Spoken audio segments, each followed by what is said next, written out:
అపోస్తుల కార్యములు 20వ అధ్యాయము 35వ వచనమును అందరము కలిసి చదువుకుందాం. అపోస్తుల కార్యములు 20వ అధ్యాయము 35వ వచనం. మీరును ఇలాగూ ప్రయాసపడి బలహీనులను సంరక్షింపవలనని పుచ్చుకొనుట కంటే ఇచ్చుట ధన్యము అని ప్రభు అయిన యేసు చెప్పిన మాటలు జ్ఞాపకము చేసుకునవలనని అన్ని విషయములలో మీకు మాదిరి చూపితినని చెప్పాడు. దేవుడు ఈ మాటలు దీవించినట్లుగా ప్రార్థన చేస్తాం. స్తోత్రం నాయన, పరిశుద్ధుడా, నీకు వందనాలు తండ్రి. ఈ దినము నీ పాద సన్నిధిలో ఉన్నాం. నీ శ్రేష్టమైన మాటలు వినుటకు వచ్చి ఉన్నాం ప్రభువా. యేసయ్యా, ఇదిగో నాయన మాటలు మా హృదయములో అంతరంగములో బలముగా పనిచేయమని వేడుకొనిచ్చిన తండ్రి. ఇదిగో ఈ వాక్యమును దీవించండి. నా విషయములో, ఇక్కడ చేరిన ప్రతి విషయములో అది దీవనకరముగా మారుటకు నీ కృపను దయచేయి. ఈ సమయంలో తండ్రి నన్ను జ్ఞాపకము చేసుకుని తండ్రి నీ శక్తితో, నీ బలముతో, అభిషేకముతో నింపి నడిపించండి అయ్యా. ఇవి నా మాటలుగా కాక నీ మాటలుగా శక్తితో నైనా జీవపు మాటతో బయలువెళ్ళటకు నీ కృపను దయచేయి అయ్యా. విన్నవారందరిలో కూడా ఆశీర్వాద కారణముగా ఇవి మారుటకు నీ కృపను దయచేయి. యేసు నామములో అడిగి వేడుకొనుచున్నాను తండ్రి, ఆమేన్. ఇక్కడ 20వ అధ్యాయము 35వ వచనంలో మధ్యలో ఒక మాట వ్రాయబడింది. ఏంటది? పుచ్చుకొనుట కంటే ఇచ్చుట ధన్యం. ఏది ధన్యం అంట? ఇచ్చుట ధన్యం. ఇది ఈ యొక్క మాటలు చెబుతున్న దేవుడు అపోస్తలుడైనటువంటి పౌలు భక్తుడు చెప్తున్నాడు. ఆయన చెబుతూ ఏమంటున్నాడంటే, నేను మాదిరి చూపినట్లుగా మీరు కూడా అన్ని విషయములలో మాదిరిగా ఉండండి అని అంటున్నాడు. అంటే యేసయ్యను నమ్ముకున్నటువంటి మనము అనేక మందికి అనేకమైన విషయాలలో మాదిరికరముగా ఉండాలి. మనల్ని చూసి ఇతరులు నేర్చుకునే రీతిగా మాదిరి మనము ఉండాలి. అయితే ఇక్కడ ఏమంటున్నాడు తెలుసా? ఇచ్చుట ధన్యము అంటున్నాడు. ఇచ్చుట ఇక్కడ లోకపరంగా మనం చూసినప్పుడు ఎప్పుడైనా సరే ఏదైనా ఒక దానము చేసినప్పుడు ఏం ఆలోచన చేస్తామో తెలుసా? లోకపరంగా నాకు తిరిగి ఏం వస్తుంది, నాకు ఎటువంటి మేలు జరుగుతుంది, నాకు ఎటువంటి ఆశీర్వాదం వస్తుంది, ఇంకా నేను ఇచ్చిన దానికంటే ఎన్ని రెట్లు అధికంగా వస్తుంది అనే ఆలోచనలు కలిగి ఉంటాము. నేను ఇంత డబ్బును దానం చేస్తున్నాను, దానికి ఎన్ని రెట్లు తిరిగి నాకు వస్తుంది అని లోకపరమైన ఆలోచనలు కలిగి ఉంటారు. అయితే పరలోక రాజ్యానికి సంబంధించిన విషయంలో ఏందో తెలుసా? అంత ఇచ్చుటను గురించి మాట్లాడడం జరుగుతుంది. పరలోకం సంబంధించినదైతే అంత ఇవ్వడమును గురించి మాట్లాడడం జరుగుతుంది. తండ్రి అయిన దేవుడు ఏం చేశాడు? తన కుమారుణ్ణి మనకు దానముగా ఇచ్చాడు. కుమారుడైనటువంటి యేసు ప్రభు మనకి తన ప్రాణాన్ని దానముగా ఇచ్చాడు. పరిశుద్ధాత్మ దేవుడు మనకు కృపావరాలను దానముగా ఇచ్చాడు. అయితే ఇక్కడ మన పరలోక సంబంధంగా మనం చూసినప్పుడు మన ప్రతి విషయంలో ఏం చూస్తున్నాము? ఇచ్చుట ఇచ్చుట ఇచ్చుట. మన యేసయ్య మనకు నేర్పిస్తున్నది ఏందో తెలుసా? ఇచ్చుట అనే ధన్యతను నేర్పిస్తూ ఉన్నాడు. ఏం నేర్పిస్తున్నాడు? మనం పరలోక సంబంధ వాసులమైతే ఖచ్చితంగా మన దగ్గర ఏముండాలంట? ఇచ్చుట. మన దేవుడు ఏమి చేస్తున్నాడో అది మనం చేయవలసిన వారమై ఉన్నాం. ఇక చూడండి, ఇస్తున్నాము కానీ ఎలాగిస్తున్నాము?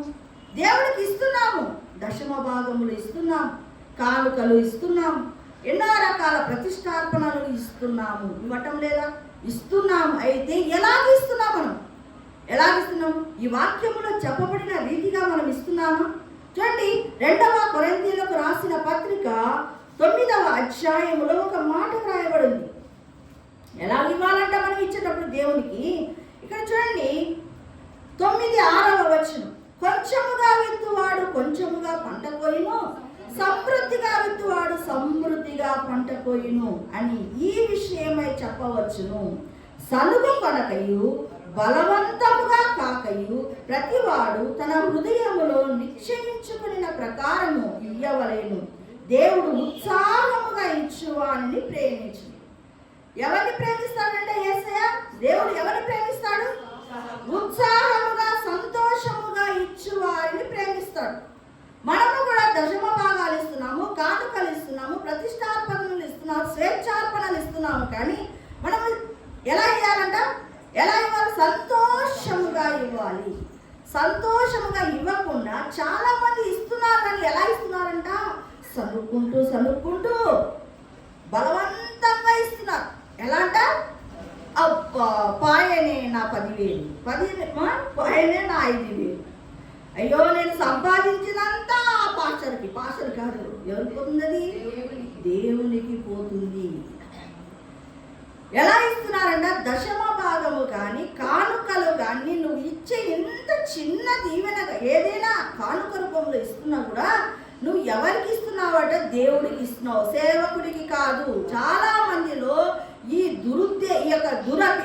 ఏమంటారు, ఆ చెడు ఆ యొక్క భావన లోపల నిండుకొని ఉంది కాబట్టి వాళ్ళ ఆశీర్వాదాలు పొందుకోవటం లేదు.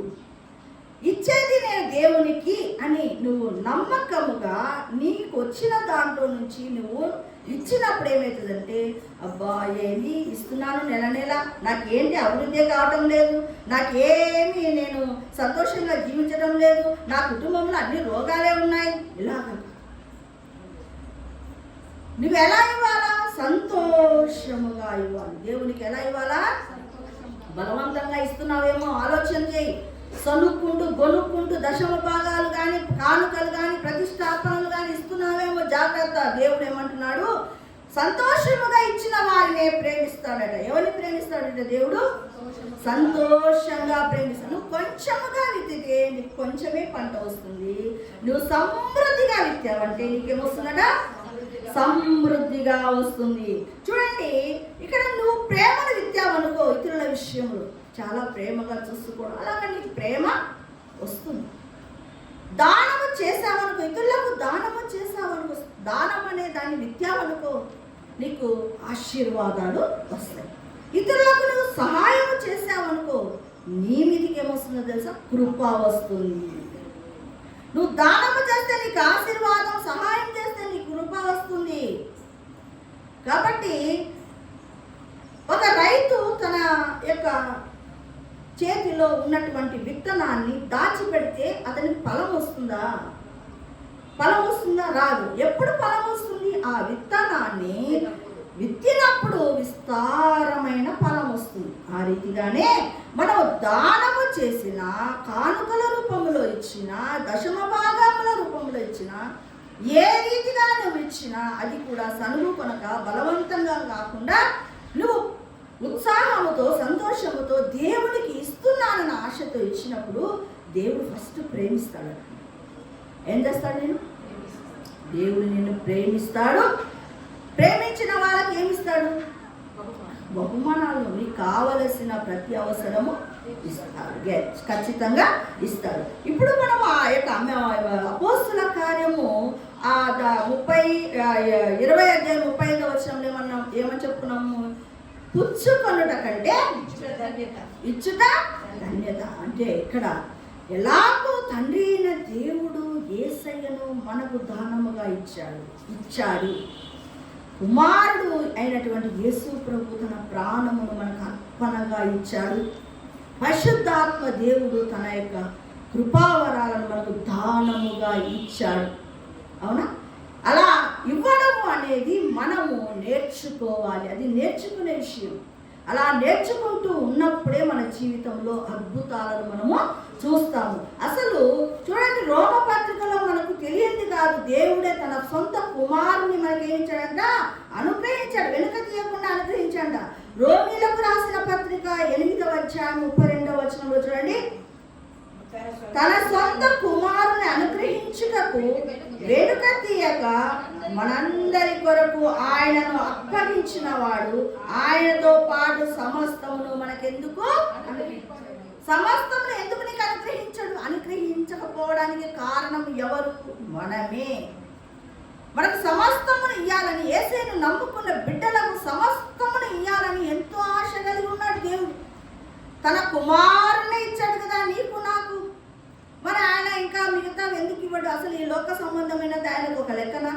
నిన్ను ఆశీర్వదించడానికి ఆయన అసలు ముందుగా అసలు ఎప్పుడెప్పుడు నిన్ను ఆశీర్వదించాలని చూసే దేవుడు ఎందుకు ఇవ్వటం లేదు?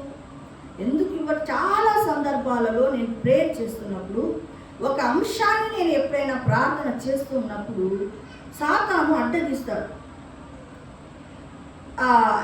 సాతాను ఒప్పుకోవటం లేదు అని అనే స్వరాలను నేను విన్నాను. సాతాను ఎందుకు ఒప్పుకోవడం లేదు? ఎందుకు ఒప్పుకోవడం లేదంటే మనలోని బలహీనతలు వాడు ఏం చేస్తాడంటే యేసయ్య దగ్గరికి వెళ్ళి ఫిర్యాదు రూపంలో పెడతాడు. కాబట్టి మనకు రావలసినటువంటి ఆశీర్వాదాలు రావటం చాలాసార్లు వాడు అడ్డగిస్తాడు. మనకు దేవుడు ఎన్ని రకాలుగా ఆశీర్వదించాలని చూస్తున్నాడు. కానీ అడ్డగిస్తూ సాతాను ప్రతి విషయంలో, మరి ముఖ్యంగా యేసయ్యను తన సొంత రక్షకుడుగా అంగీకరించినటువంటి బిడ్డల విషయంలో వాడు మరెక్కువగా ఇన్వాల్వ్ అవుతాడు. ఎందుకంటే మనలో చాలా బలహీనతలు కనబడతాయి మన దృష్టికి. వాడు వెంటనే ఏం చేస్తాడంటే వాటిని వాడు క్యాష్ చేసుకుంటాడు. క్యాష్ చేసుకుని దేవుని దగ్గర ఫిర్యాదు చేస్తాడు. వాడు అలా ఉన్నాడు, ఈమె ఇలా ఉంది కాబట్టి నువ్వు ఇవ్వడానికి ఒప్పుకోలేను అని అడ్డగిస్తాడు. కాకపోతే యేసయ్య మనకు ఒక మాట చెప్తున్నాడు, కుమారునే నేను ఇస్తున్నాను కదా, నేను తర్వాత నీ సమస్తం ఎందుకు ఇయ్యను అని దేవుడు అంటూ ఉన్నాడు. అని కాబట్టి ఇవ్వడము యేసయ్య తన సొంత కుమారుని ఇచ్చాడు. అలాగనే నీకు ఒక ఉద్యోగము ఎవరిచ్చింటాడు? దేవుడే కదా మనకి ఇచ్చింది. ఒక వ్యాపారం ఎవరిచ్చింటారు? ఏదైనా ఒకటి నీ జీవనోపాధి ఎవరిచ్చింటారు? దేవుడు ఇచ్చాడు కదా. దేవుడు ఇచ్చినాక మనల్ని ఏమంటున్నాడు? దాని విషయంలో మీరు కూడా ఇవ్వడం నేర్చుకోండి అంటున్నాడు. ఎందుకంటే నా బిడ్డలుగా మీరు కూడా ఇవ్వడం నేర్చుకోవాలా. ఆ చెయ్యి ఎప్పుడుగా చాపేదిగా ఉండాలి, కానీ ఇలా తీసుకునే స్థితిలో మనం ఉండకూడదు. అది ఇప్పుడు మనకి దేవుడు మలాకీలో ఒక మాట వ్రాయబడింది. ఏంటి అసలు? ఆ 3వ అధ్యాయంలోనికి మనం వెళ్తే గాన అక్కడ 10వ వచనం నుండి నేను చదువుతున్నా, చాలా జాగ్రత్తగా. అసలు 9 నుంచి చదువుతాను చూడండి. మీకు ఒక అప్పుడప్పుడు దేవుని వాక్యాలను మనం చదువుకుంటుంటే మనం దొంగలమా కాదా, మనం ఎలాంటి వాళ్ళము అనేది చాలా బాగా తెలుస్తుంది. 8వ వచనాన్ని చదువుతున్నాను. మానవుడు దేవుని యొద్ద దొంగిలునా? అయితే మీరు నా యొద్ద దొంగిలిది. మానవుడు ఏం చేస్తున్నంట? దేవుని యొద్ద దొంగిలునా? అయితే మీరు నా యొద్ద దొంగిలిది. దేని విషయంలో మేము నీ యొద్ద దొంగిలితమని మీరందరూ ఏం చేస్తున్నాం ప్రభువా? నీ విషయంలో మేమేం దొంగతనం చేసినాం? మేము బాగున్నాం కదా అంటాం. అయితే ఈ జనులందరూ నా యొద్ద దొంగిలుచునే ఉన్నారు. ఏం చేస్తున్నారట? కంటిన్యూగా ఈ ప్రాసెస్ జరుగుతూనే ఉంది. మీరు శాపగ్రస్తులై ఉన్నారు. ఏమంటున్నాడు? శాపగ్రస్తులై ఉన్నారు. నా మందిరములో ఆహారం ఉన్నట్లు 10వ భాగం అంతయు మీరు నా మందిరపు నిధిలోనికి తీసుకొని రండి. చూడండి, నా మందిరములో ఏముండాలంట? ఆహారం ఉండాలి. నా మందిరంలో సమృద్ధిగా ఉండాలి. నా మందిరము మొదట సమృద్ధిగా ఉంటే మీకు కూడా దీవెనలు వస్తాయి. చూడండి, ఏమంటే అక్కడ మందిరపు నిధిలోనికి ఆల్రెడీ అక్కడ నిధి ఉంది. ఆ నిధిలో నీవు కూడా చర్చ్, నీవు కూడా నీ వంతు భాగం ఏం చేయాలను? మందిరపు నిధిలోనికి తీసుకుని రావాలి. ఆ నిధిలో నీ భాగం ఉండాలి. దీన్ని చెయ్యాలంట. ఫస్ట్ ఏం చేయాలి? ఆ నిధిలోనికి నీ భాగాన్ని తీసుకొని వచ్చి దీన్ని చేస్తే ఏం చేస్తాడంటే దేవుడు చెప్పండి, మీరు నన్ను శోధించండి. ఇప్పుడు ఇచ్చిన తర్వాత 1 నెల ఇచ్చి ఏ ప్రభువా నాకేం దీవెనలే రాలేదు అనద్దు. ఎన్నో సంవత్సరాలను నమ్మకముగా ఇచ్చినప్పుడు దేవుడు ప్రారంభిస్తాడు నీ విషయంలో. ఈ బిడ్డ నమ్మకస్తురాలు, ఈ కుమారుడు నమ్మకస్తుడు అనేది 1 నెల ఇచ్చి కాదు వచ్చేది. వస్తుంది అలాగా ఎన్నో నెలలు, సంవత్సరాలు దేవుడు మనలను చూసి నమ్మకస్తురాలు అనే పేరును మనం ముద్రగా వేయాలి. అలా వేసినప్పుడు దేవుడు మొదలు పెడతాడు మన జీవితంలో, దీవెనలు మొదలు పెడతాడు. అలా తర్వాత చాలా సంవత్సరాలు సంవత్సరాలు నువ్వు నమ్మకముగా దశమ భాగాలు కానీ కానుకల విషయంలో కానీ నువ్వు ప్రతిష్ఠించుకున్నటువంటి ఏవైనా స్వేచ్ఛార్పణలు కానీ ప్రతిష్టార్పణలు కానీ ఏవైనా సరే వాటిని నువ్వు ఇచ్చిన ఎడల ఏమవుతుందట? ఈ మాటలు అంటున్నది ఎవరో తెలుసా? సైన్యములకు అధిపతి యెహోవా అంటున్నాడు. ఎవరంటున్నారు ఆ మాటలు? సైన్యములకు అధిపతి యెహోవా అంటున్నాడు. పట్టజాలనంత విస్తారమైనటువంటి దీవెనలను కుమ్మరించదు. పట్టజాలనంత విస్తారమైన దీవెనలను కుమ్మరించదనని సైన్యములకు అధిపతి యెహోవా సెలవిస్తుంది. అంతేకాదు, నీ పంటను తినివేయి పురుగులను ఏం చేస్తాను? నేను గర్దిస్తాను. నువ్వు పంట వేస్తావు, నువ్వు నమ్మకంగా. చాలా మంది మన చర్చిలో నేను చూస్తుంటా, పంటలు వేశాను మేడం, మాకు నష్టం వచ్చింది, నాకు నోటి వరకు వస్తుంది, కానీ ఏమంటే ఆ దశమ భాగం విషయం చెప్పడానికి నోరు రాక మౌనం అయిపోతుంది. అమ్మా తల్లి, నువ్వు పంట వేసావు, నీ పంటలో నష్టం వచ్చినా లాభం వచ్చినా నువ్వు మొదట ఏం తీసుకురావాలో? దశమ భాగంలో తీసుకొని మందిరపు నిధిలో ఉంచాలి. అలా ఉంచినప్పుడు నీవు నెక్స్ట్ సారి పంట వేసినప్పుడు అది ఫలిస్తుంది. నువ్వు ఆ పంట వేసి అదంతా అమ్ముకొని నువ్వే తిని దేవుని మందిరం నిధిలోనికి రాకపోతే నీకు ఎలా వస్తాయి బ్లెస్సింగ్స్? రావు. అందుకే నష్టపోతున్నారు. పంటలు యేసుప్రభు నమ్ముకున్నావు అంటున్నావు, పంటలు వేస్తున్నావు, దాని యొక్క దశమ భాగము మందిరపు నిధిలోనికి తేవటం లేదు కాబట్టి నీ పంట ఫలించడం లేదు. ఈ మాట చెప్పడానికి నాకు నోరు రాదు. ఎందుకంటే వీళ్ళు సేవకులు ఏంటి, ఎప్పుడు దశమ భాగాలు కావాలంటారు, కానుకలు కావాలంటారు, ప్రతిష్టాత్మలు కావాలంటారు, అవి కావాలి ఇవి కావాలి, త్యాండి అంటారని ఆ భయం ఎక్కడ వాళ్ళ హృదయాలలో ఎక్కడ చెడు విత్తనము నాటుకుంటుందోనని చెప్పడానికి నాకు నోరు రాదు. కానీ ఎన్నోసార్లు దైవజనుడు చెప్పాడు కదా, వాటిని మనం రిసీవ్ చేసుకోవాలి కదా, తీసుకొని అక్కడ అసలు నేను సొంతంగా చెప్తున్నటువంటి మాటలు కాదు, అక్కడ దేవుడు స్వయాన అక్కడ రాశాడు కదా, నువ్వు నాకు దశమ భాగమి, నీకు పట్టజాలనంత విస్తారమైన దీవెనలను ఇస్తాను. నీ ఇంటిలో పంట పురుగులు తినివేసే పంట రానియను, అసలు అంటే రోగాలు రానియను, నీ ఇంట్లో ఆర్థిక ఇబ్బందులు రానియను, ఏ విధమైన సమస్యలు రానియను, నీ ఇంటి చుట్టూ కంచె వేస్తాను, దేవదూతల కంచె వేస్తాను, రక్తపు కంచె వేస్తానని దేవుడు చెబుతూ ఉన్నాడు.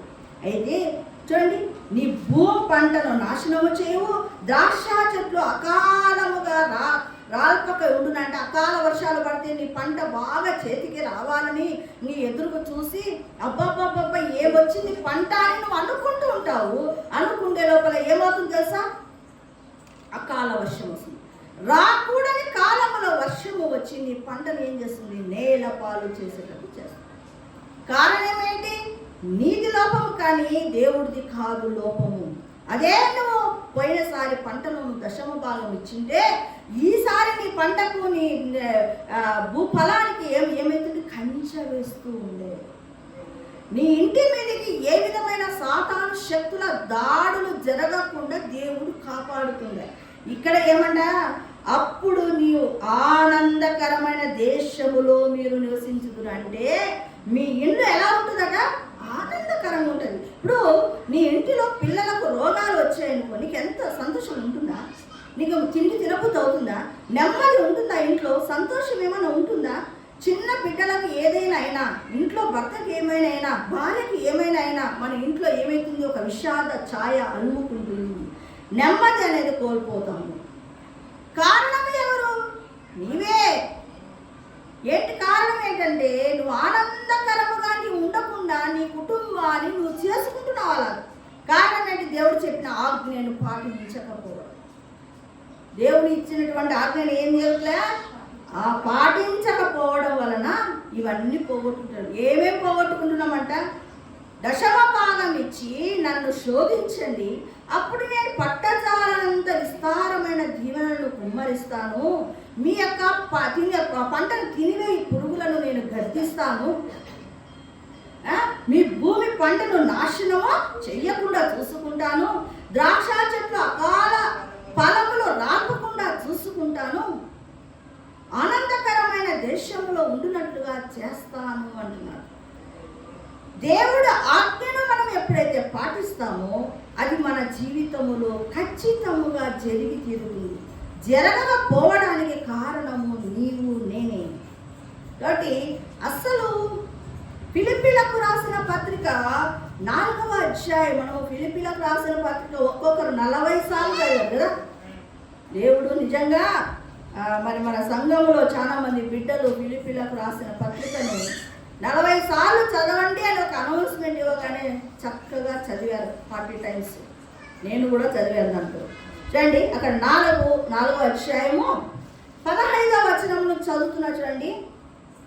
ఫిలిష్తీయులారా, సువార్తను నేను బోధింపనారంభించి మాసిదోనియాలో నుండి వచ్చినప్పుడు ఇచ్చు విషయంలోను పుచ్చుకొన విషయంలోను మీరు తప్ప మరి ఏ సంఘపు వారును నాతో పాలివారు కాలేదని మీకే తెలియను.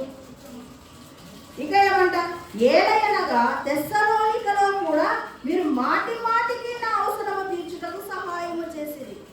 ఫిలిప్పీలు ఏం చేస్తున్నారంట, పౌలు భక్తుడికి మాటి మాటికి సహాయం చేశారట. ఆయన అవసరతలు, దైవజనుడి యొక్క అవసరతలన్నీ తీర్చుతూ వచ్చారు.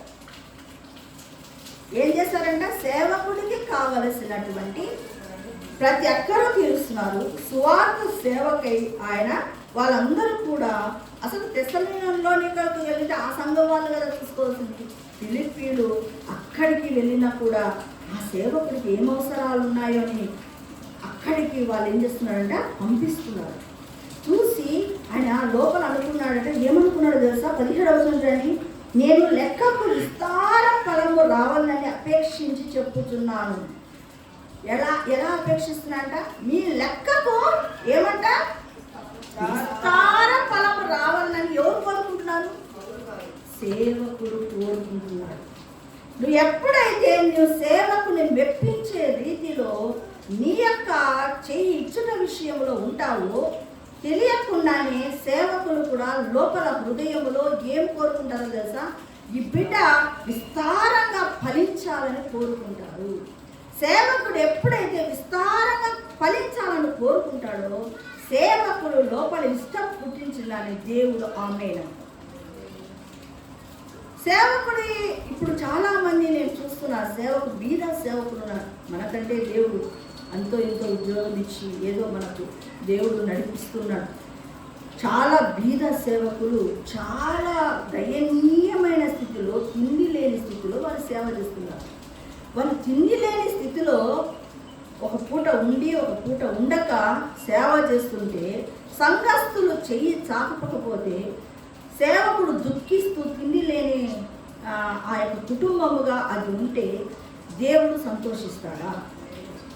ఎట్టి పరిస్థితిలో సంతోషించాడు. అందుకే అలాగా ఆ సంఘంలో కూడా ఏమైపోతుందో తెలుసా, అక్కడ కూడా అభివృద్ధి ఉండదు, వాళ్ళ కుటుంబాలలో అభివృద్ధి ఉండదు. కారణము సేవకుడు దుఃఖపడకుండా చూసుకోవాల్సినటువంటి బాధ్యత ఎవరికి, సంఘములో ఉన్నటువంటి వారికి, విశ్వాసులకు ఉంది. కాబట్టి ఏం చేయాలంట, సేవకుని సంతోషపరిచే రీతిగా ఆయన అక్కర్లను తీర్చాలి. ఆడు కింద ఒక మాట రాస్తున్నాడు, నాకు సమస్తమును 18వ వచనం, నాకు సమస్తమును సమృద్ధిగా కలిగి ఉన్నది. మీరు పంపిన వస్తువులు ఎపఫ్రాదీతు వలన పుచ్చుకొని ఏమీ తక్కువ లేకుండా ఉన్నాడట పౌలు భక్తుడు. అంటే ఆయనకు సమృద్ధిగా, ఒక సేవకునికి సమృద్ధిగా ఉండేటట్లు ఫిలిష్తీయులు చూసుకుంటున్నారు, ఫిలిప్పీలు చూసుకుంటూ ఉన్నారు.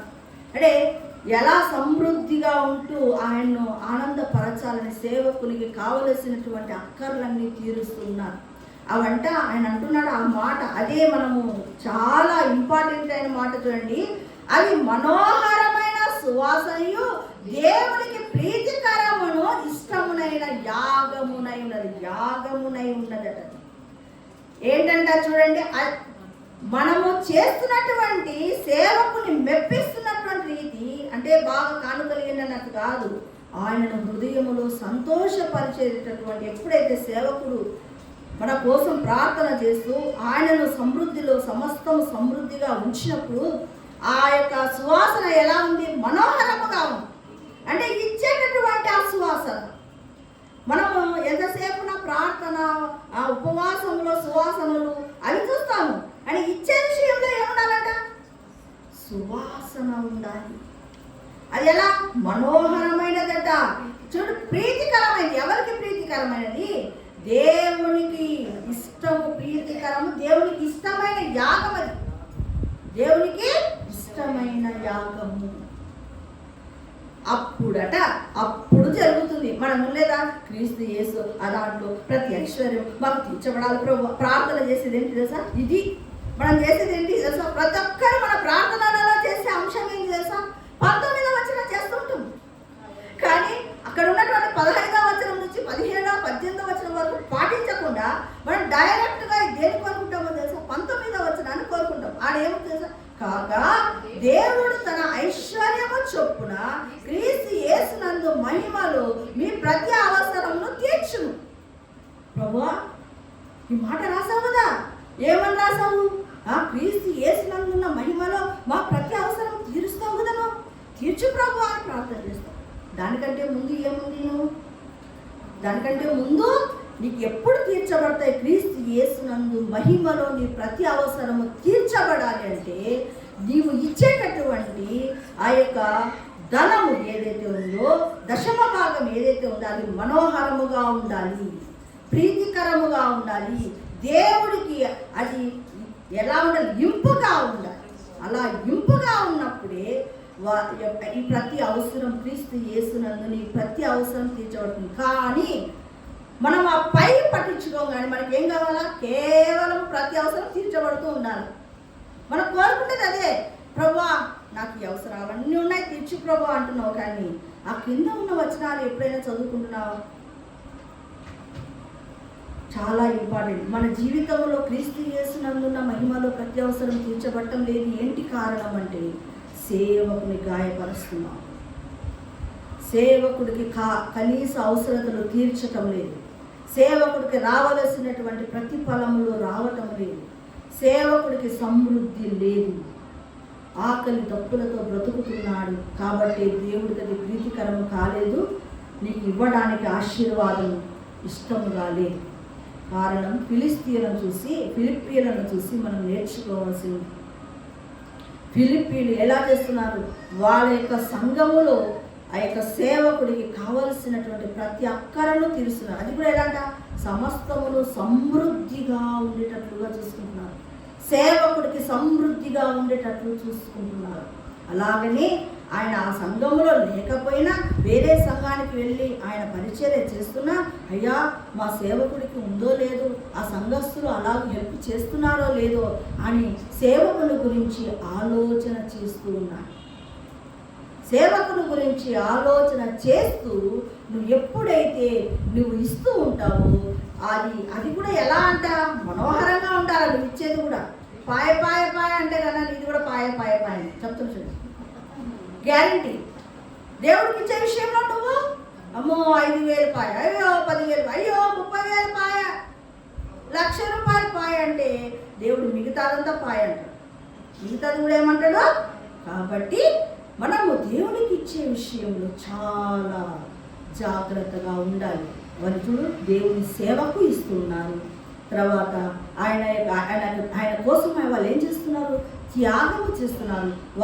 ఈ పౌలు భక్తులు సువార్త ప్రకటించడానికి వెళ్తున్నారు. సువార్తకు ఇస్తున్నారు. అంటే తాను చేస్తున్న సేవకు ఇస్తున్నారు, సువార్తకు ఇస్తున్నారు, త్యాగపూరితంగా ఇస్తున్నారు. అది మనం నేర్చుకోవాలి.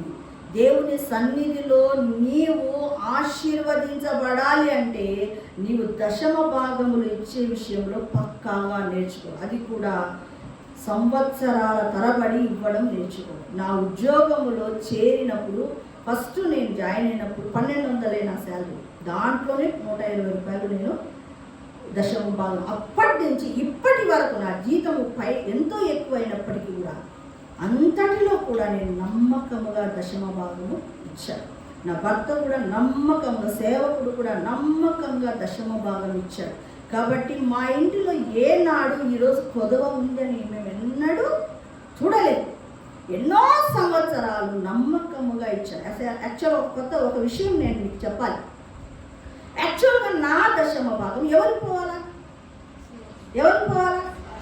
మా పాస్టర్ గారికి పోవాలి. నా దశమ భాగం పాస్టర్ గారు పోవాలి. కానీ మేమిద్దరము భార్యాభర్తలము ఆలోచన చేసి దేవుడు మనకు అంతో ఇంతో ఇచ్చాడు, మనకి ఇంతో అంత దశమ భాగాలు వస్తాయి. కానీ ఆ సేవకుడు, పెద్ద సేవకుడు, ప్రధాన యాజకుడికి మనం హెల్ప్ఫుల్గా ఉందామని ఆలోచన చేసి నా టైప్ కంప్లీట్గా ఏదైతే ఉందో అది అన్నకు వెళ్తుంది. మరి పాస్టర్ గారి టైప్లో నుంచి కంప్లీట్గా ఆయనకి వెళ్తుంది. అలాగే ఇస్తూ వచ్చాను ఇప్పటి వరకు. ఇంకోటి కూడా మీకు విషయం చెప్పాలి, నేను ఎప్పుడు కూడా నేను ఆ కట్టింగులు ఈ కట్టింగులు చేసిన దాంట్లో నుంచి దశమ భాగం ఎప్పుడూ ఇవ్వలేదు. నెట్ శాలరీలో నుంచి నేను దశమ భాగం ఇవ్వలేదు, గ్రాస్ శాలరీలో నుంచి దశమ భాగం ఇచ్చాను. గ్రాస్ శాలరీ అంటే నా మొత్తము జీతం ఎంతైతే వస్తుందో దాంట్లో నుంచి దశమ భాగం ఇచ్చాను. నెట్ శాలరీ అంటే ఏంటి? నీవు ఆ కటింగ్, పిఎఫ్ కటింగ్, ఏవేవో కటింగ్లు, ఎల్ఐసి కటింగ్లు, ఆ కటింగ్లు పోయి నీకు 20,000 దశమ భాగం ఇవ్వలేదు. నేను ఎందుకు అలాగే చేశాను అది కూడా చెప్తున్నాను. ఎందుకంటే రిటైర్డ్ అయినప్పుడు కొన్ని లక్షలు వస్తాయి. అలా వచ్చినప్పుడు అమ్మో ఇంతలో 10 లక్షల దశమ భాగం ఇవ్వాలంటే మనసు అంగీకరించదు. అఫ్కోర్స్ నాకు ఇస్తాననుకోండి, ఇన్ కేసు అలాంటి ఏదైనా చెడ్డ బుద్ధి లోపల నాటుకుంటే ప్రమాదం అది నాకు అని చెప్పి ముందు నుంచే స్టార్టింగ్ మంత్ నేను జాయిన్ అయినప్పటి నుంచి నేను గ్రాస్లోనే దశమ భాగం ఇచ్చాను. ఎందుకంటే రిటైర్ అయినప్పుడు నేను ఇవ్వాల్సిన పని లేదు, ఇప్పటి నుంచే నేను ఇచ్చేస్తూ వస్తున్నాను. రేపొద్దున నేను స్వేచ్ఛార్పణగా ఒకవేళ రిటైర్డ్ ఇంత అమౌంట్ వచ్చింది అంటే నేను దాన్ని నా ఇష్టపూర్వకంగా ఇంకా కొంత నేను దేవునికి ఇవ్వచ్చు, అది నా ఇష్టం. అయితే నేను ఇప్పటి వరకు నేను పాటించాను, నా సేవకుడు కూడా అలా పాటించాడు. మా జీవితంలో మేము అనుభవించినటువంటి ఆశీర్వాదాలు అంతా ఇంత కాదు. ఎందుకంటే మొదట ఎప్పుడైతే మన నమ్మకత్వాన్ని పొందుకుంటామో దేవుడు పట్టచాలనంత విస్తారమైన దీవెనలో కుమ్మరిస్తాడు. కుమ్మరించకపోవడానికి కారణము నీవు నేనే. కాబట్టి అసలు దానం చేసిన వాళ్ళు చాలా మంది ఉన్నారు బైబిల్ గ్రంథంలో. ఓ రోజంట యేసయ్య మార్కు సువార్త 12వ అధ్యాయంలో కానుకల పెట్టె దగ్గర కూర్చున్నాడు. ఆ మాట చూడాలి మనం ఖచ్చితంగా. చూడండి ఎక్కడ కూర్చున్నాడు చూడండి. మార్కు సువార్త 12వ అధ్యాయము 41వ వచనాన్ని చదువుతున్నాడు చూడండి. ఆయన కానుక పెట్టె ఎదుట కూర్చుండి, ఎక్కడ కూర్చున్నాడు? ఎక్కడ కూర్చున్నాడు చెప్పండి. యేసయ్యకి ఏం పని కానుకలు పెట్టెల దగ్గర? చెప్పు, యేసయ్యకి ఏం పని కానుకలు పెట్టె దగ్గర కూర్చునే పని ఏంటి? ఎందుకు కూర్చుంటున్నాడు? అక్కడంట ధనవంతులు వస్తున్నారు, విస్తారంగా ధనం వేస్తున్నారు. లాస్ట్కు బీద విధవరాలంట, బీద విధవరాలు ఏమొస్తుందట? 2 కాసులు వేసిందట. అప్పుడు వెంటనే తన శిష్యులను ఏం చేశాడంటే పిలిచాట. ఏం చేస్తున్నాడో తెలుసా యేసయ్య?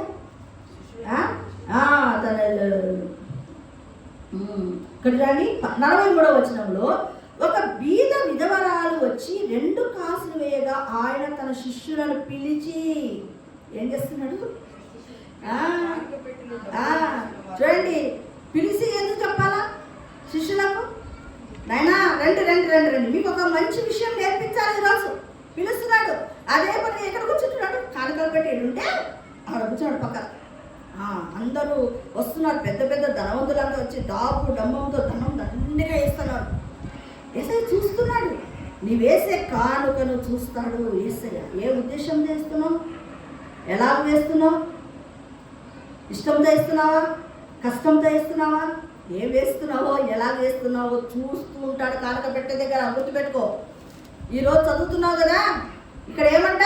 కానుక పెట్టే ఎదుట కూర్చున్నాడు దేవుడు, వేసే ధనమును చూస్తున్నాడు, బీద విధవరాలను చూస్తున్నాడు, 2 కాసులను చూస్తున్నాడు, విస్తారంగా వేసేటటువంటి ధనమును చూస్తున్నాడు. కానీ యేసయ్య ఏమంటున్నాడో తెలుసా? ఏమంటున్నాడు అక్కడ? ఈమె తన లేమిలో తనకు కలిగిన దంతయు అనగా తన జీవనమంతయు వేసినని చెప్పాడు. చూడండి, ఆమె దగ్గర బీద విధవరాలు 2 కాసులు ఉన్నాయి.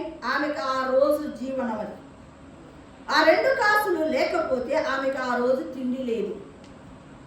ఆమె జీవనం ఆ రోజు అంటే ఆ రోజు కూలే. ఆమె ఏం చేస్తుంది?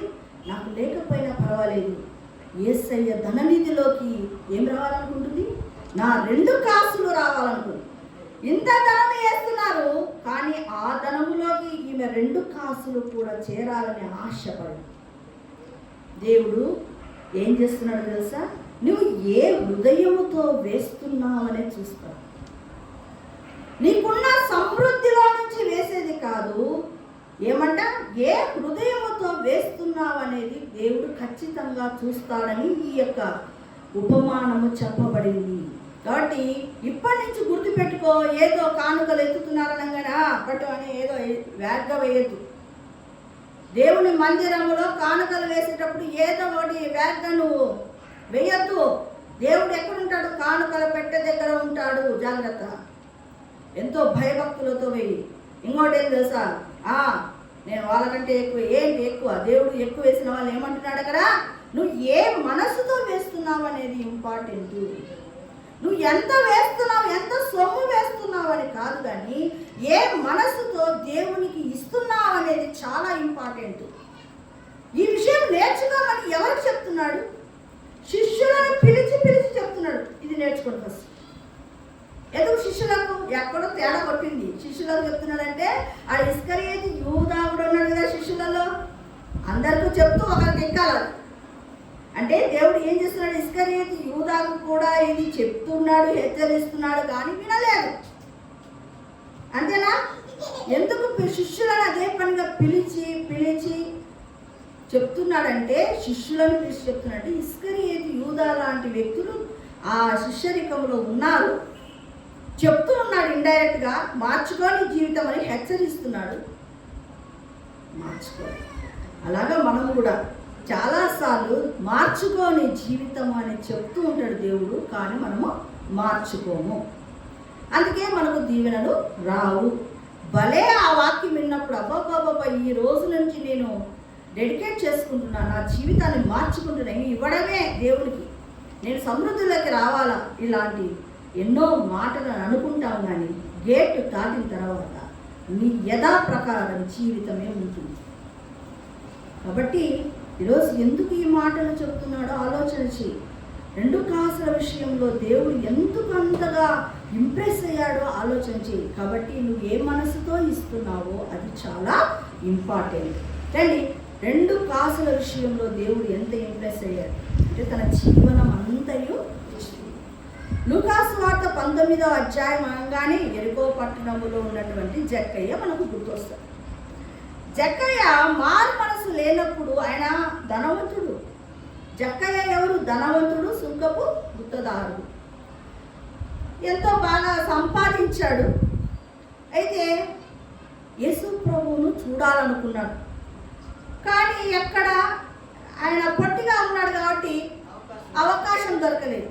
అయితే ఈ మార్గంలో, తను ఉన్నటువంటి మార్గంలోనే యేసయ్య వస్తున్నాడని తెలిసి అందరికంటే ముందుగా చెట్టెక్కాడు యేసయ్యను చూడాలి. సరే చూశాడు. చూస్తేనే యేసయ్య కూడా జక్కయ్యను చూశాడు. చూస్తే ఒక చూపులోనే ఏమైపోయింది? వశపరుచుకున్నాడు యేసయ్య. వెంటనే అతడికి లోపల పశ్చాత్తాపం కలిగింది. వెంటనే ఒక మాట అంటున్నాడు. ఏమంట? నేను ఎవరి దగ్గరైనా అన్యాయముగా తీసుకుని ఉంటే దానికి 4 గంటలు ఇస్తాను. నా సంపాదన అంతటిలో 10వ వంతు ఇస్తాను. ఎవరు చెప్పినారు? సుంకపు గుత్తదారుడికి. అసలు అది యెరికో పట్టణం కదా. యెరికో పట్టణంలో దశంభాగాల గురించి ఎక్కడి నుంచి తెలిసింది? అవునా? యెరికో పట్టణంలో కదా అతను ఉండేది. యెరికో పట్టణం అంటే అది యేసుప్రభు పట్టణం కాదు కదా, యెరూషలేం పట్టణం కాదు కదా. మరి అతనికంటే తెలిసింది దశంభాగం ఇవ్వాలని ఎక్కడో విన్నాడు. వెంటనే ఏమంటున్నాడు? నా కాడ ఉన్న దాంట్లో అంతా కూడా నేను దశంభాగం ఇస్తాను. ఎవరి దగ్గరైనా నేను అన్యాయముగా తీసుకుని ఉంటే 4 గంటలు చెల్లిస్తాను. చండి, ఎప్పుడైతే యేసయ్యను నువ్వు హృదయంలో చేర్చుకుంటావో, విను జాగ్రత్తగా, ఎప్పుడైతే యేసయ్యను నీ హృదయంలో చేర్చుకుంటావో నీ చేతులు తెరవబడతాయి. అదే గుర్తు. నువ్వు యేసయ్యను నీ హృదయంలోకి చేర్చుకున్నావు అనే దాని గుర్తు ఎందుకు తెలుసా? నీ చేతులు ధారాళంగా తెరవబడతాయి. జక్కయ్యను చూసి మనం తెలుసుకున్నాం. ఒకటి, నేను మన సంఘంలోని బిడ్డ విచ్చలవిడిగా అన్యాయమైనటువంటి ధనమును సంపాదిస్తుంటే చాలా తిట్టారు. నాకు నచ్చవు అవన్నీ. నువ్వు యేసుప్రభు నమ్ముకున్నాక నీతిదాయకమైనటువంటి జీవితాన్ని జీవించాలి. ఎన్నోసార్లు వాక్యాన్ని వింటావు, వాక్యాన్ని నిర్లక్ష్య పెట్టి వీళ్ళ యొక్క మాటలు వింటూ వెళ్తుంటే నేను ధనవంతుని కాలేను అని చెప్పి రాంగ్ రూట్లలో వెళ్ళి ధనమును బాగా సంపాదించు. ఒక రోజు నేను చాలా సీరియస్గా తిట్టాను. ఇలా నీవు యేసుప్రభు నమ్ముకొని యేసుప్రభు నామాన్ని దూషణ పాలు చేయొద్దు అని చెప్తే, అయితే మేడం ఇప్పుడు నేను మారు మనసు పొందినాను, నేను అంతా మార్చుకుంటానని. అంటే నేను ఒకటే మాట అన్నాను, అయితే నువ్వు నిజంగా మారు మనసు పొంది ఉంటే నువ్వు అన్యాయముగా ఎవరి దగ్గరైనా తీసుకొని ఉంటే 4వ వంతు చెల్లించాను. ఇంకా అంతే పడుకోవడం అయిపోయినా చెల్లించగలడా? అన్యాయంగా ఎవరి దగ్గర తీసుకుంటే 4వ వంతు చెల్లించు, అప్పుడే నీది నిజమైన మారు మనసు అన్న. అప్పటి నుంచి ఇక ఈ మేడంకి ఫోన్ చేయడం వద్దు, ఈమెతో తిట్టించుకోవడం వద్దు, నా జీవితాన్ని నేను జీవిస్తానని విచ్చలవిడిగా జీవించాను. అయితే దేవుడు సేవకుల ద్వారా ఒక స్టేజ్ వరకు మాట్లాడతాడు. మాట్లాడినప్పుడు వినాలి, అది దేవుడి ద్వారానే వస్తున్నాయి మాటలని హెచ్చరికగా తీసుకోవాలి. దేవుడు 2025 జనవరి మాసములో ఒక మాట నాతో మాట్లాడాడు. అపరాధములు ఒప్పుకుంటే సరి, లేకపోతే పాతాళమే గతి అని డైరెక్ట్గా దేవుడు మాట్లాడాడు. ఆ మాటను చెప్పాను, ఇదే నీ పరిస్థితి ఇలా ఉంది, నువ్వు చేంజ్ కావాలి, లేకపోతే నువ్వు నరకానికి పోతావు అని చెప్పాడు. నీ జీవితము అంత దయనీయమైన భయంకరమైన పరిస్థితులలో ఉంది అని అంటే వాళ్ళ భార్యకు కూడా నేను చూపించిన, నాయన ఇది మీ పరిస్థితి, జాగ్రత్త అని చెప్తే కూడా లెక్క జమ లేకుండా అలాగే కొనసాగిన తర్వాత దేవుడు ఏమన్నాడో తెలుసా? వారు వద్దు సంఘానికి అని చెప్పండి. నువ్వేం చేసుకున్నావు? నీ జీవితాన్ని పాడు చేసుకున్నావు. అంటే నీవు విచ్చలవిడిగా నేను జీవిస్తాను, సేవకుడు సేవకురాలకి ఇంత కానుక బహాన కొడితే వాళ్ళు ప్రార్థనలు చేస్తుంటారు, వాళ్ళ ప్రార్థనలో కంచె నాకు పడుతుంది. ఎలా పడుతుంది? ఏం సేవకులు నువ్వు అసలు సమయాలు ఏమంటున్నావు తెలుసా? నీవు ఇశ్రాయేలీయుల నిమిత్తం ప్రార్థన చేయొద్దన్నాడు. ఇర్మియాతో ఏమన్నాడు? ఇశ్రాయేలీయుల నిమిత్తం ప్రార్థన చేయొద్దు, నేను వినన్నాడు. అంటే సేవకులు కొంతవరకు నీకు సపోర్టింగ్గా ఉంటారు, కానీ నువ్వు ఎట్లా జీవించినప్పుడు ఆ సపోర్టింగ్ ఉంటారా? ఉండదు. కాబట్టి బహు జాగ్రత్త కలిగి ఉండాలి మనము. అంటే అలాగే జక్కయ్య లాంటి మారు మనసు నిజంగా నువ్వు అన్యాయంగా తీసుకొని ఉంటే మరి 4 వంతులు చెల్లించాలా? చెల్లించినప్పుడే నీదేది కరెక్ట్ అయినా మారు మనసు. అలా చెల్లించలేదు అంటే నేను ఏమన్నట్టమో అది మారు మనసు కాదు. ఆదికాండములో 10వ భాగం అనేది ఇంప్లిమెంట్ కానప్పుడే మోషే భక్తుడు కదా రాసింది ధర్మశాస్త్రాన్ని. మరి ఆదికాండంలో ఎట్లా తెలుసు అబ్రహాముకు?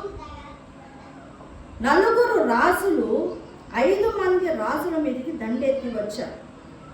అలా వచ్చినప్పుడు ఈ సొదొమలో లోతు భార్య వాళ్ళ సంతానం అంతా ఉంది.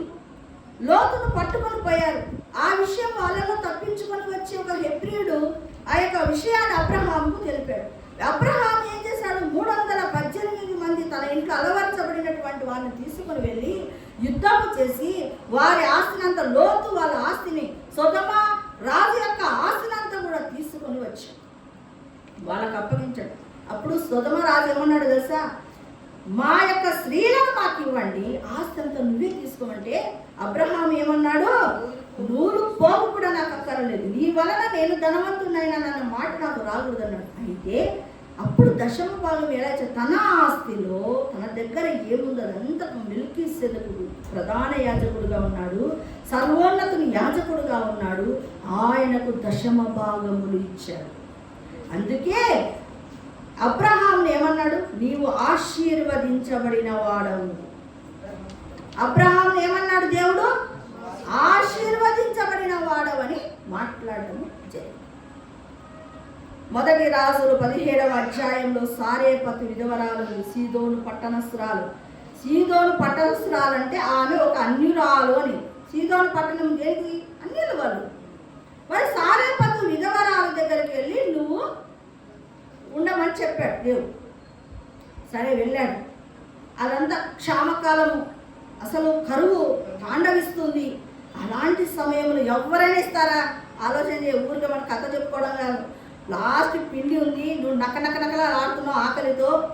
ఇక అసలు నీళ్ళు, మరి ఆ కాలంలో నీళ్లు లేకనే కదా ఎండిపోయి నీవు మరి నీళ్లు ఇచ్చి అది సేవకుడు చెప్పినటువంటి మాటకు లోబడి సైన్యములకు అధిపతి యెహోవా సెలవిస్తున్నాడు, నువ్వు మొదటి అప్పము నా చేతికి ఇస్తే కానా కరువు అయిపోయేంత వరకు నీ ఇంటిలో సమృద్ధి ఉంది అంటే ఆ మాటకు ఆ అన్యురాలు వినింది. సీదోను పట్టణస్థురాలు విని ఆ మాటకు లోబడి ఆమె కరువు కాలమంతా తాను తన బంధువులు అందరూ కూడా సమృద్ధిగా జీవించారు. ఎవరిని సంతోషపరిచింది ఆమె? సేవకుడిని సంతోషపరిచింది. First point. ఎవరు సంతోషపరిచింది? సేవకుని సంతోషపరిచింది. ఆటోమేటిక్గా దేవుడు సంతోషించాడు, ఆయన ప్రేమించాడు. సారేపతి విధవరాలను ఆమె కావలసినటువంటి సమృద్ధిని అంతా కూడా ఇచ్చాడు. కాబట్టి మనము ఏం చేయాలా? సేవకుని సంతోషపరచాలా. తెలియకుండానే దేవుని నువ్వు సంతోషపెట్టిన వాళ్ళవు అవుతావు. కాబట్టి ఇక్కడ ఫిలిప్పీలు ఎలాగైతే దేవుని సేవకు కానీ ఎలాగ సమృద్ధి అయినటువంటి రీతిలో ఆయనకు కలగజేశారో ఆ యొక్క ఫిలిస్తీన్ల యొక్క సేవ ఎలా ఉందట? ప్రీతికరముగా ఉంది. ఎలా ఉంది? మనోహరంగా ఉంది. అలా ఉన్నప్పుడు క్రీస్తు యేసునందున్న మహిమలో నీ ప్రతి అవసరము తీర్చబడుతుంది. సామెతల గ్రంథము 19వ అధ్యాయము 17వ వచనాన్ని మనం చూద్దాం. బీదలను కనకరించువాడు యెహోవాకు అప్పించువాడు, వాని ఉపకారములకు ఆయన ప్రత్యుపకారం. బీదలను కనకరించాలి. మన చేతనైనంత వరకు మన దగ్గర చీరలు ఉంటాయి, మన చేతనైనంత మనం వాడము. వెంటనే వాటిని ఏం చేయాలి? నీకంటే బీదలుగా ఉన్న వారిని వాళ్ళకి ఇచ్చివేయాలి. సరే, వాళ్ళు కనీసం తినలేని పరిస్థితుల్లో ఉన్నది చేతనైనా సహాయం చేయాలి. అప్పుడు అలా సహాయం చేస్తుంటే ఎవరికి అప్పిస్తున్నట్టు నువ్వు లెక్క? దేవుడికి అప్పు ఇస్తున్నాం అంటే దేవుడికి అప్పు ఇచ్చినప్పుడు ఆయన ఏదో ఒక రోజు మనకు తీరుస్తాడు. అంటే ఎలా తీరుస్తాడు తెలుసా? నీ అవసరతలో ఆయన తీరుస్తాడు. నీకు ఏదైనా అక్కర వచ్చిందనుకో, అప్పుడు ఏం చేస్తాడు? ఆయన తీరుస్తాడు. అయితే మనము ఏం చేస్తున్నామంట? హగ్గై గ్రంథము 1వ అధ్యాయంలో మాదిరిగా మనం ఉన్నాం. ఎందుకు తీర్చబట్టం లేదంటే కారణం ఏదంటే మీరు ఏం వేసినా నేను ఇయ్యను, మీ బ్రతుకులు ఇలా ఉన్నాయి అంటున్నాడు యేసయ్య. ఏమంటున్నాడు తెలుసా? మీరు ఇవ్వవలసినవన్నీ ఇవ్వటం లేదు, యేసయ్య దేవుని ఘనపరచడం లేదు, ఏమి చేయటం లేదు. కాబట్టి ఇక్కడ చూడండి 6వ వచనం, 1వ అధ్యాయం 6వ వచనం చూడండి. 4వ వచనం చదువు అంతకంటే ముందు. ఈ మందిరము పాడై ఉండగా మీరు సరంబి వేసిన ఇళ్లలో నివసించుటకు ఇది సమయమా? కాబట్టి సైన్యములకు అధిపతి యెహోవా సెలవిచ్చినది ఏమనగా మీ ప్రవర్తనను గురించి ఆలోచించండి. మీ ప్రవర్తన గురించి ఏం చేయాలా? మందిరము పాడై ఉంది, మందిరానికి కావాల్సినటువంటి అక్కరలు ఎన్నో ఉన్నాయి, వాటి విషయంలో ఎక్కడ కూడా ఆలోచన లేదు. నువ్వేమైనా ఆలోచన చేస్తున్నావా? సరంబి వేసిన ఇళ్ళలో అంటే బాగా ఇది అలాంటి ఇళ్ళలో నిజం చెప్పాలంటే ఈరోజు ఈ మందిరము కట్టినామంటే దీంట్లో ప్రతి పైసా సేవకుడు దీంట్లో వేసినది. అంటే ఆయన మాకు అసలు ఈ మందిరాన్ని కట్టడానికి మా దగ్గర డబ్బు లేదు యాక్చువల్గా. అక్కడి నుంచి తరమబడిన తర్వాత చాలా ఫీల్ అయ్యాం, నేను సేవకుడు ఫీల్ అయితే దేవుడు రాత్రి మాట్లాడాడు. 2 లక్షలు ఇస్తాను అని దేవుడు చెయ్యి పెట్టి ఇలా చూపించాడు. ఈ స్థలం ఇక్కడ కట్టండి, 2 లక్షలు ఇస్తాను అంటే మా కాడ ఎక్కడుంది 2 లక్షలు? సరే ఏమో దేవుడు ఎలా నడిపిస్తాడు అనుకున్నాం. స్కూల్కి వెళ్ళిపోయిన తర్వాత HDFC లోన్ అతను వచ్చాడు. మేడం ఎటువంటి షూరిటీ లేకుండా 3 lakhs వరకు మీ బేసిక్ మీద ఇస్తాను. నేను వెంటనే స్ట్రైక్ అయిపోయింది, దేవుడే ఇతన్ని పంపించాడేమో అని. సరే బాబు, నేను ఇంటికి వెళ్ళి మా ఆయనతో మాట్లాడి అవసరమైతే తీసుకుంటాం అని చెప్పాను. ఇది సాయంత్రం ఫోన్ చేయమంటారు, చెయ్యి. ఇంటికి వచ్చిన తర్వాత నేను పాస్టర్ గారు ఆలోచన చేసి 3 లక్షలు తీసుకున్నాం. 3 లక్షల్లో ఇది 2 లక్షలు అయింది, 1 లక్ష పిన్నికి ఫీజు కట్టాను. అలాగూ ఈ మందిరము కట్టబడింది. మనము దేవుని మందిరానికి కనీసం అప్పన చేస్తున్నామా? అవును, ఆ 3 లక్షలు నిజం చెప్తున్నాను, 2 లక్షలు ఇస్తాను అక్కడ కట్టండి అన్నారు కదా. నెలా పొద్దుకంతా ఆ కంతు ఎలా వస్తుందో దేవుడే సమకూర్చాడు. అంటే అదంతా నేను కడతాననే కదా ఉద్దేశం. అది కట్టాడు దేవుడు. ఆయన ఆ రీతిగా మమ్మల్ని నడిపించాడు. ఆ రీతిగానే మేము ఆయన మాట చొప్పుననే నడుస్తూనే ఇంతవరకు కూడా మా సేవలో, మా సేవా జీవితంలో మా సొంత అడుగులు మేము ఎక్కడ వేయాల. అంతా ఎవరెవరో ఇలా చేస్తున్నారు, అలా చేస్తున్నారంటే మేము అలా టెంప్ట్ కాలేదు. దేవా, నీ చిత్త ప్రకారంగానే మేము అడుగులు వేస్తాం, నీ చిత్త ప్రకారమైన సేవనే మేము చేస్తాం. మా సొంత ఆలోచనలతో వేస్తే మేము ఎక్కడొకసారి దెబ్బతింటాం. ఇక్కడ ఏమంటున్నాడు తెలుసా? మీరు మీ ప్రవర్తన గురించి ఆలోచించండి. ఏమంటే మీరు విస్తారంగా విత్తినను మీకు కొంచెమే పండెను. ఎందుకు? సంగముల గురించి ఆలోచన లేదు కాబట్టి మీరు విస్తారంగా విత్తినా మీకేమొస్తుంది? కొంచెమే వస్తుంది. మీరు భోజనము చేయించున్నాను మీకేమొస్తుంది? ఆకలి తీరక ఉన్నది. పానము చేయించున్నది ఏమవుతుంది? దాహము తీరక ఉన్నది. బట్టలు కప్పుకొనుచున్నాను ఏమైతుంది? చలి ఆగకున్నది. పనివారు కష్టము చేసి జీతము సంపాదించుకున్న జీతము చినిగిపోయిన సంచిలో వేసినట్టున్నది అని సైన్యములకు అధిపతి యెహోవా సెలవిస్తున్నాడు అంటూ మళ్ళా మీ ప్రవర్తనల గురించి ఆలోచించండి. ఏం చేయాలో మనం ప్రవర్తన గురించి ఆలోచన చేద్దామా? మరి చూడండి, ఇక్కడ కిందికి వెళ్తే గన 9వ వచనం, విస్తారంగా కావాలని మీరు ఎదురు చూచితిరి కానీ కొంచెముగా పండెను, మీరు దాని ఇంటికి తేగా నేను దాన్ని చెదరగొట్టి తిని ఎందుచేతనని యెహోవాను అడుగుచున్నావు. నా మందిరము పాడై ఉండగా మీరందరూ మీ ఇళ్లను కట్టుకొనుటకు త్వరపడుట చేతనే కదా. కాబట్టి మిమ్మును ఆకాశపు మంచు కురవకై ఉన్నది, భూమి పండకై ఉన్నది.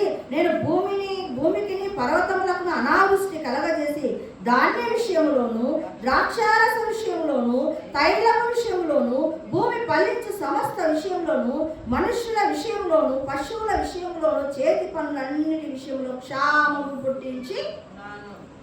అలా చదివినటువన్నీ మీరు ఇంటికాడికి వెళ్ళి చదవండి. ఎందుకో మన జీవితాలలో ఈ క్షామము వస్తుంది. ఏది చేసినా ఫలించకుండా ఉంది. ఏ బిజినెస్ పెట్టినా ఎందుకు వృద్ధి కావటం లేదు అంటే నువ్వు మందిరముల గురించి ఆలోచన లేదు. కాబట్టి నీకు కూడా ఆడికాడికే దేవుడు ఇస్తానంటున్నాడు. విస్తారముగా నువ్వు ఎప్పుడైతే ఇస్తావో విస్తారమైన పంటను నువ్వు కోస్తావు. కాబట్టి దేవుడు ఈరోజు మాట్లాడుతున్నటువంటి మాటలను చెవిలోకి నుంచి హృదయంలోకి పోనించుకున్నాం. ఎక్కడ పోనించుకోవాలా? చెవిలోంచి ఈ చెవిలోంచి ఈ చెవిలోకి పొందుతావా? ఎందుకు నా ఇల్లు డెవలప్ కావడం లేదు, ఎందుకు నేను ఇట్లనే అనగారిన స్థితిలో ఉన్నానంటే నువ్వు మందిరంలో గురించి ఆలోచన లేదు నీకు. కాబట్టి నీ జీవితం ఆడికాడికే పెట్టాడు. నువ్వు అదే మందిరపు ధననిధిలోనికి తీసుకొని రావడం, అది కూడా ఎలా తీసుకురావాలా? సంతోషంగా తీసుకురావాలా. ఇంకేంటి? మనోహరమైన కానుకగా తీసుకురావాలి, దేవుడికి ప్రీతికరముగా తీసుకురావాలి, దేవునికి ఇష్టముగా యాగముగా ఉన్నటువంటి రీతిలో తీసుకొని వస్తే నీ ఇల్లు పట్టజాలనంత విస్తారమైన దీవెనలతో పండుతుంది, విస్తరిస్తుంది, ఫలిస్తుంది. ఫలించకపోవడానికి మందిరముల గురించినటువంటి ఆలోచనలు లేవు. కాబట్టి ఆయన ఏం చేస్తున్నాడు? నువ్వు పంట వేయి, నేను ఫలింపజేయను. నువ్వు తిండి తిన్నానికి ఆకలి తీరదు, పానవ తాగినా నీకు దాహం తీరదు. నువ్వు ఏమి చేసినా నీకు అంత తక్కువే ఉంటుంది. కారణము నీవే. కాబట్టి ఆలోచన చెయ్యి. దేవుడు మందిరం మీరు సొరంబి వేసిన ఇళ్లలో ఉంటున్నారే, నా మందిరము పాడై ఉందే, నా మందిరం గురించి మీకు ఆలోచన ఉందా అని దేవుడు ప్రశ్న వేస్తున్నాడు. కాబట్టి మనం ఎంతసేపు ఉన్నటువంటి క్రీస్తు యేసు మహిమలో ప్రభువా మా ప్రతి అవసరం తీరుస్తానని నీ వాక్యము సెలవిస్తున్నది కదా, ఆ రీతిగా మా అవసరం తీర్చు ప్రభు అని మన ప్రార్థన ఉంటాయి. కానీ దాని ముందున్న వచనాలు మాత్రం మనకు కాబట్టం. కేవలము మనకేం కావాలా? ప్రతి అవసరము తీర్చబడుతుండాలి, అంతవరకే. ప్రభు నీ పని అదే. ప్రతి అవసరం మాకు ఏమేమి ఉందో అవన్నీ తీరుస్తూ ఉండాలి. మెయిన్ లైన్ చర్చెస్లో వాళ్ళు ఎందుకు బ్లెస్డ్డో తెలుసా? వాళ్ళు పోటీగానో యాడనో ఎట్లనో కానీ మొత్తానికి ఈ కుటుంబం ₹1,00,000 దేవుని యొక్క ఏదైనా ఒక వస్తువు చేస్తున్నామంటే మేము 2 లక్షలు ఇస్తాం. పోటీ నీకు అక్కడ వాళ్ళ వ్యక్తిగత పోటీ. కానీ ఎక్కడ దేవుడు ఏం చేస్తున్నాడు తెలుసా? నీవు దానము చేసేదాన్ని బట్టి నువ్వు ఆశీర్వదించబడుతున్నావు. అందుకే వాళ్ళకి ప్రభుత్వ ఉద్యోగాలు వస్తున్నాయి, నీకు రావటం లేదంటే అర్థమేమి? ఇచ్చే విషయంలో పోటీ లేదు. ఫిలిప్పీలు ఎలా రాస్తున్నారు? ఎలా చేస్తున్నారు? ఎట్లీస్ట్ మాసిదోనియా పోతే ఇంకోటి తెస్సలోనిక పోతే అక్కడ కూడా పోయి స్థానం సహాయం చేస్తున్నాడు. ఎట్లంటే మాసిదోనియా సంఘం ఉంది కదా, మాసిదోనియా సంఘం ఏదంట? ఏం సంఘం అది? 2వ కొరింథీయులకు రాసిన పత్రిక 8వ అధ్యాయంలో చూడండి, 1వ వచనం చూడండి. సహోదరులారా, మాసిదోనియా సంఘములకు అనుగ్రహింపబడిన దేవుని కృపను గురించి మీకు తెలియజేయించిన. వాళ్ళకు అనుగ్రహించబడిన దేవుని కృప ఏంటి? ఇచ్చే కృప. ఇచ్చే కృప ఉంది వాళ్ళ దగ్గర. మనం ఎంతసేపు ఉన్న వేరే కృపల గురించి ఆలోచిస్తాం, కానీ మనము ఈ ఇచ్చే కృపల గురించి ఆలోచించాం. కానీ మాసిదోనియా సంఘము నిరుపేదలైన వాళ్ళు చూడండి, 2వ వచనం మధ్యలో ఉంచండి. 2వ వచనం, ఏలకనగా వారు బహు శ్రమల వలన పరీక్షింపబడగా అత్యధికముగా సంతోషించారు. అయ్యో, ఎట్లా అంటే వాళ్ళు బహుశ్రమలు ఏంటి? వాళ్ళకి తిండి లేదు. తిండి లేని పరిస్థితిలో వాళ్ళు ఉన్నను వాళ్ళు దాతృత్వమును కలిగి ఉన్నారట. మాకు లేకపోయినా మా మందిరం బాగుండాలి, మా సేవకుడు బాగుండాలా అని వాళ్ళు నిరుపేదలు. పేదలంటేనే తక్కువ, నిరుపేదలంటే కటిక దరిద్రులని. వాళ్ళ పరిస్థితే వాళ్ళకు ఘోరంగా ఉంది. అయినా కూడా వాళ్ళు దాతృత్వంలో ఎట్లా ఉన్నారట? బహుగా విస్తరించారు. వాళ్ళ దగ్గర ఉన్నటువంటి కృప ఏంది? మనం ఎంతసేపు ఉన్నా మనకు దేవుని కృప కావాలి అని అంటాం, కానీ దేవుని కృప అంటే ఏదో తెలుసా? దేవుడికి చెయ్యి చాపడము. ఆ కృపలను గురించి కృపావరాలు వస్తూ ఉన్నాయి. 9 కృపావరాలు ఉన్నాయి. 9 కృపావరాలు దీన్ని చేర్చుకో. ఈ కృపావరం ఇచ్చే కృపావరాన్ని మనం కలిగి ఉండాలి.